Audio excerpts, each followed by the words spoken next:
चलते हैं, कहीं हमें अश्व चोर ना समझ लिए। इन्हें समझाने लगे तो अयोध्या जाने का अवसर छूट जाएगा।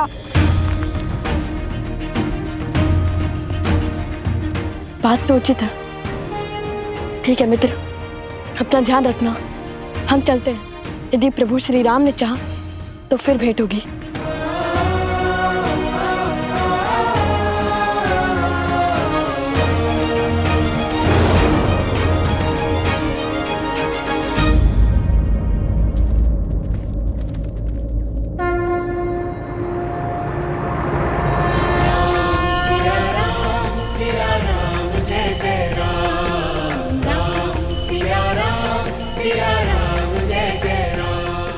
माता सीता और प्रभु का नाम किसने लिखा है इस अश्व पर?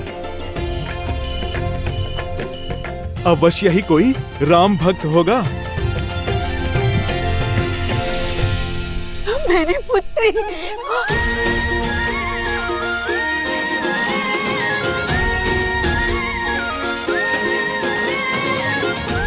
जय श्री राम, जय श्री राम। हम बहुत आभारी हैं आपके। आपने हमारी पुत्री को हमें लौटाया। आप सब कुशल तो है ना? बिल्कुल, हमें भला क्या हो सकता है। समझ नहीं आता कैसे आपका आभार प्रकट करें। ऐसी कोई आवश्यकता नहीं। हमने केवल अपना कर्तव्य निभाया है, इसमें आभार कैसा? परंतु हाँ, पुरस्कार अवश्य मिल गया हमें। हमसे प्रसन्न होकर माता सरस्वती ने हमें दर्शन भी दिए और आपके लिए ये भेंट भी। भेंट?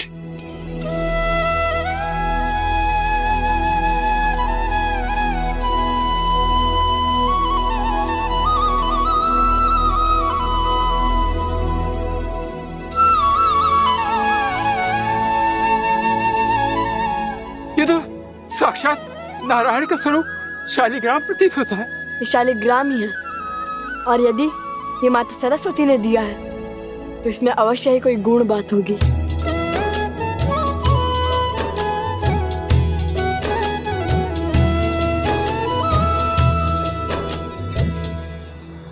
हरि ओम।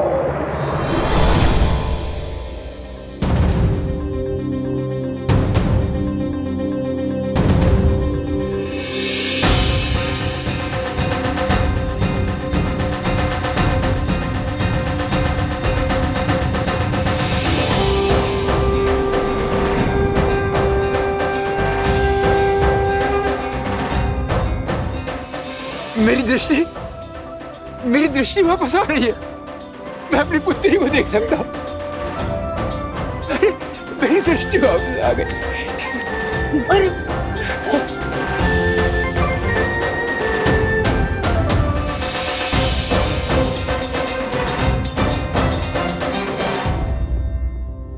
आप दोनों साक्षात भगवान हैं।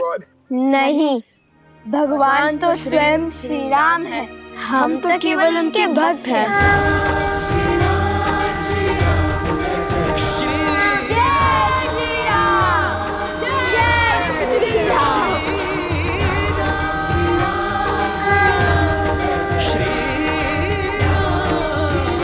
प्रभु, जब तक हम पहुंचे तब तक वो राम भक्त जा चुके थे।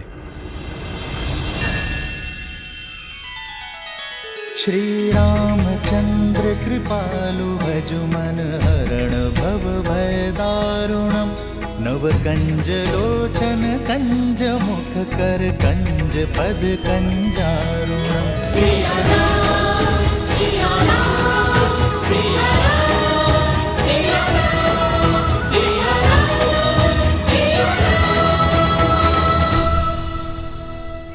लगता है नियति ने अपना निर्णय ले लिया है। अयोध्या की धर्म ध्वज लहराने वाले अश्व को चुन चुकी है ना गुरुदेव?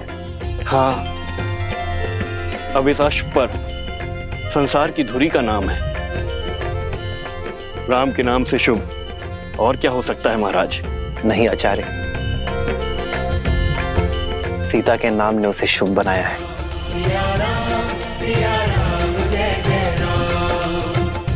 कल अयोध्या की धरा में अश्वमेध यज्ञ का शंखनाद होगा।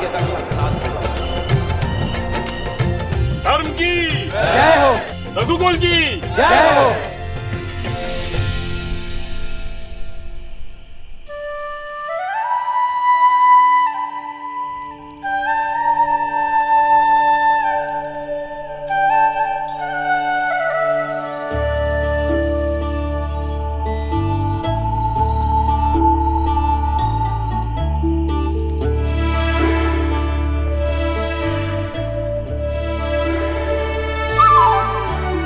निकला रही तो सोते क्यों नहीं? मैं हूं ना, पहरा दे दूंगा। जानता हूँ, किंतु मुझे सूर्य की पहली किरण के साथ अपनी यात्रा फिर से आरंभ करनी है। एक क्षण का विलंब भी नहीं होना चाहिए। मुझे शीघ्र अतिशीघ्र श्री राम और माता सीता के दर्शन करने हैं। ठीक है, तुम पहरा दो, मैं सो जाता हूँ। नहीं नहीं नहीं, आप नहीं सो सकते। क्यों? देख नहीं रहे कितने जतनों से जागा हूं। अगर आप सो गए तो मुझे भी निद्रा आ जाएगी। बैठे रहिए ना। बस अब ठीक है।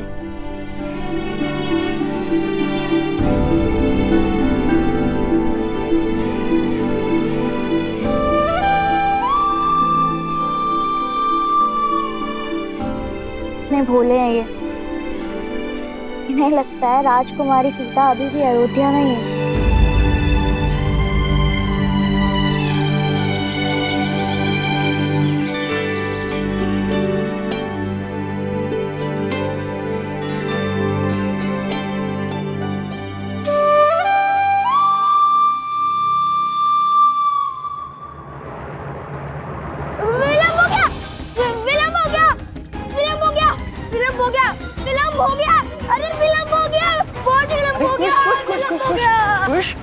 शांत हो जाओ, क्या हुआ? लव भैया कहाँ है? लव? मैं यहाँ हूँ।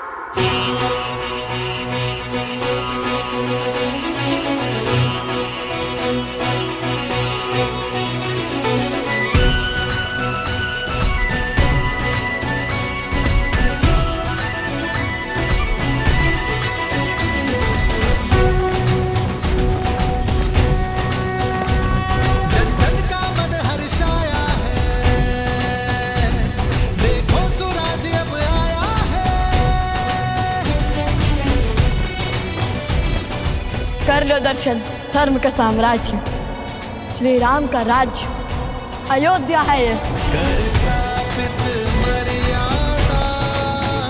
संसार के पाप को हर उठा करने तारम हरियाए हैं बन के नर। लगता है ये सब अश्वमेध यज्ञ देखने आए हैं।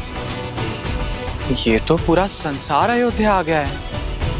ऐसे में लगता है श्री राम तुम्हें एक क्षण भी दे पाएंगे।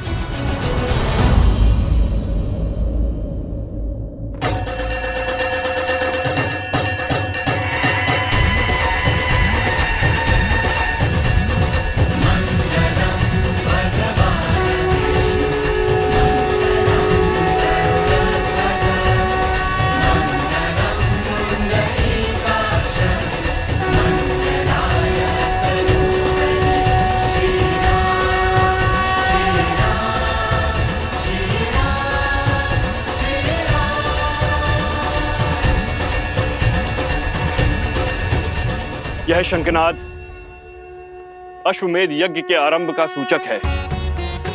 आज से 3 दिन तक यहां हवन होने के पश्चात हम यज्ञ अश्व को मुक्त करेंगे, जो राम राज्य के छत्र को भिन्न भिन्न राज्यों से होकर पुनः हम तक पहुंचाएगा। अश्व के लौटने के साथ ही यह यज्ञ पूर्ण हो जाएगा। अब अनेकों राज्यों के राजा जो इस यज्ञ में अपना समर्थन और साथ देने आए हैं, वो श्री राम को सम्मान स्वरूप अपनी अपनी ध्वजाएं भेंट करेंगे, जो अटूट संधि का प्रतीक है। और इसी भांति एक एक करके सहस्त्रों राज्यों की ध्वजाएं अयोध्या और धर्म के संरक्षण में लहराती रहेंगी।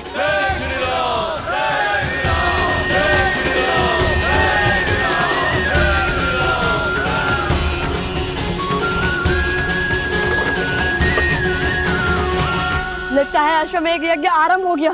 भैया कहीं उपगुरु की बात सच ना हो जाए, हम श्री राम से मिल तो पाएंगे ना? जो साहस नहीं हारते कुश, हमें हमारे आराध्य के दर्शन अवश्य मिलेंगे। काशी नरेश अपने ध्वज के साथ पधार रहे हैं।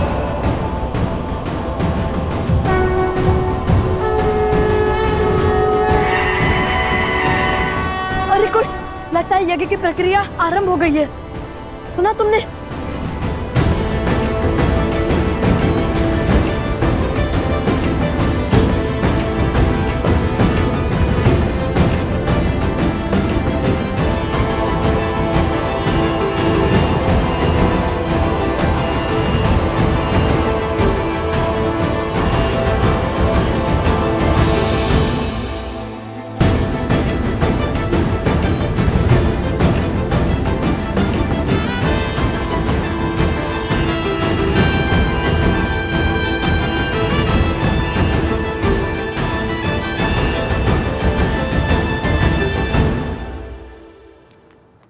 वो देखो, काशी का ध्वज।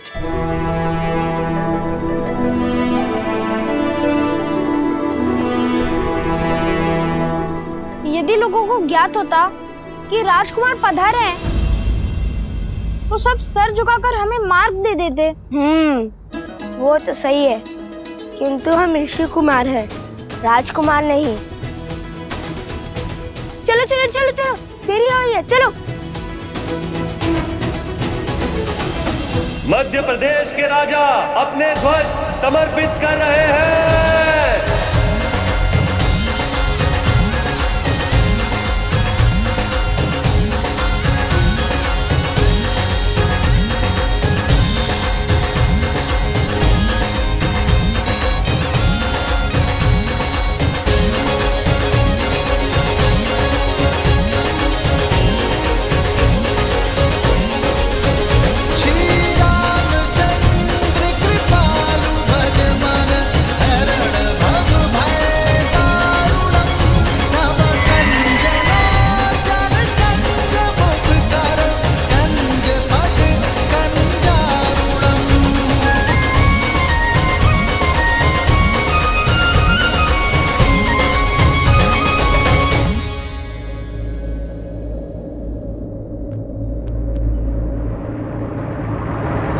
रुको,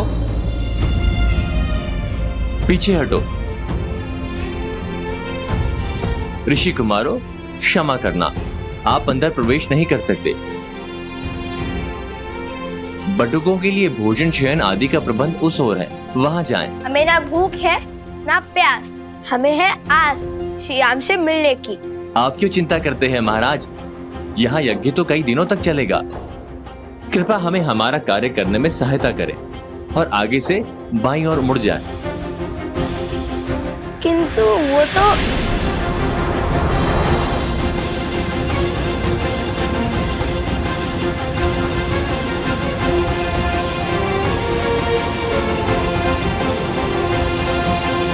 भैया, मैं एक क्षण और प्रतीक्षा नहीं कर सकता। क्यों खींचा आपने मुझे? माता ने क्या कहा था कि अयोध्या में गरिमा की सीमा नहीं लांघनी है, और सैनिक ने कुछ अनुचित भी नहीं कहा था।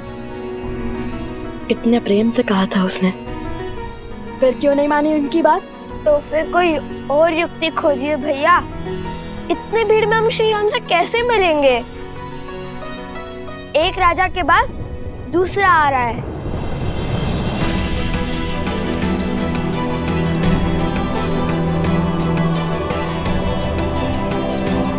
उचित कहता है सोम, हम राजकुमार होते तो अब तक मिल लेते श्री राम से।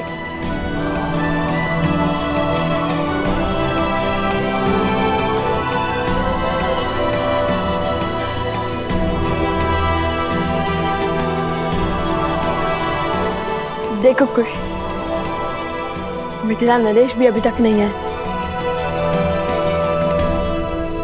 यदि आते तो सबसे पहले हमें उनका ध्वज दिखता। और मिथिला नरेश तो हमें जानते हैं, वे अवश्य ही हमें श्री राम तक ले जाएंगे। तो चलिए ना भैया, देखते हैं, क्या पता किसी रथ पर मिथिला नरेश सवार हो। मिथिला के नरेश अयोध्या की महारानी सीता के पिता महाराजा जनक अयोध्या में प्रवेश कर रहे हैं।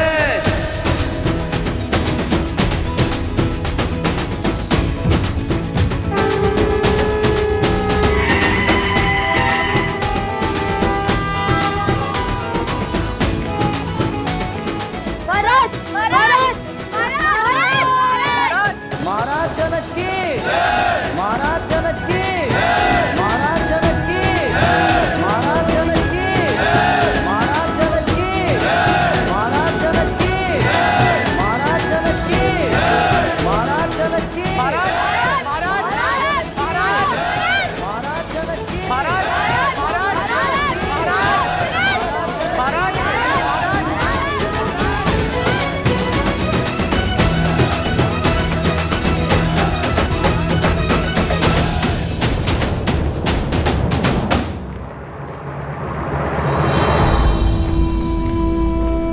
भैया, हम पग पग पर रुके तो पता नहीं कब महाराज से मिलेंगे और कब माता सीता के दर्शन होंगे। अब क्या करे भैया, यहाँ तो सहस्त्र साधु संत हैं।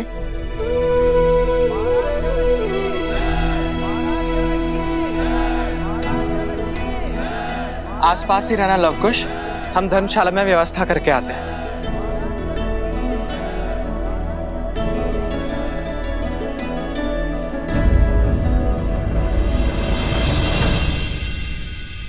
महाराज जनक की, महाराज जनक की, महाराज जनक की, महाराज जनक की।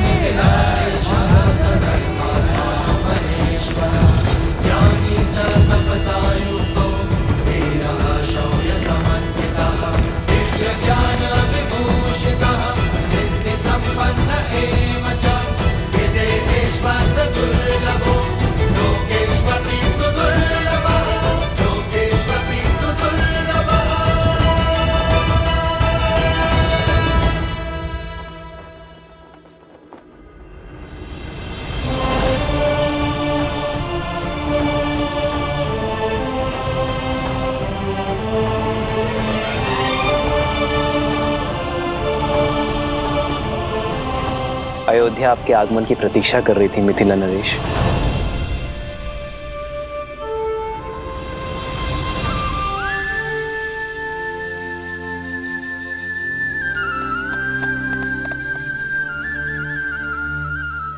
भैया, यदि सैनिक हमें ऐसे ही दान भोजन में व्यस्त रखेंगे तो हम श्री राम और माता सीता से कैसे मिलेंगे?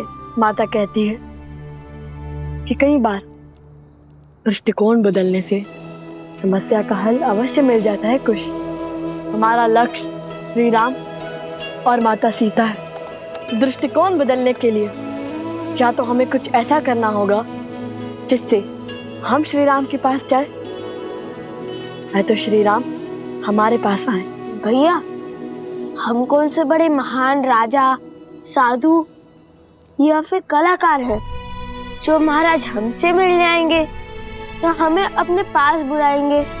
अगर माता ने गरिमा में नहीं रहने को कहा होता तो मैं अपनी बाण से ऐसी कला दिखाता कि मिथिला की भांति अयोध्या हमारे नाम का गुणगान गाती। तो साधारण से ऋषि कुमार से अयोध्या नरेश क्यों मिलने आएंगे?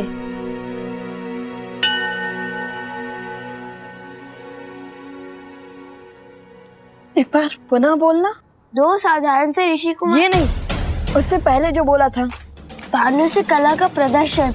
उससे भी पहले। हम कौन से कोई महान राजा, साधु या कलाकार हैं? क्यों? सत्य ही तो कहा था मैंने।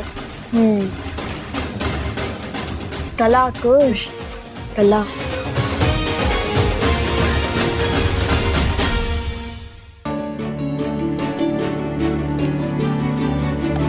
अवश्य ही भगवान वाल्मीकि को यह आभास था कि कोई भी हमें इतनी सरलता से अयोध्या के राजमहल नहीं जाने देगा।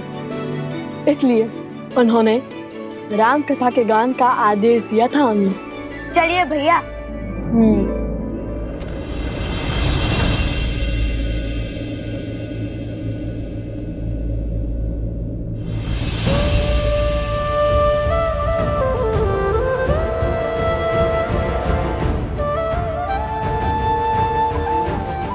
अश्वमेध की आहुति तो सपत्नी दी जाती है, अर्थात अब दूसरे विवाह के लिए सज है।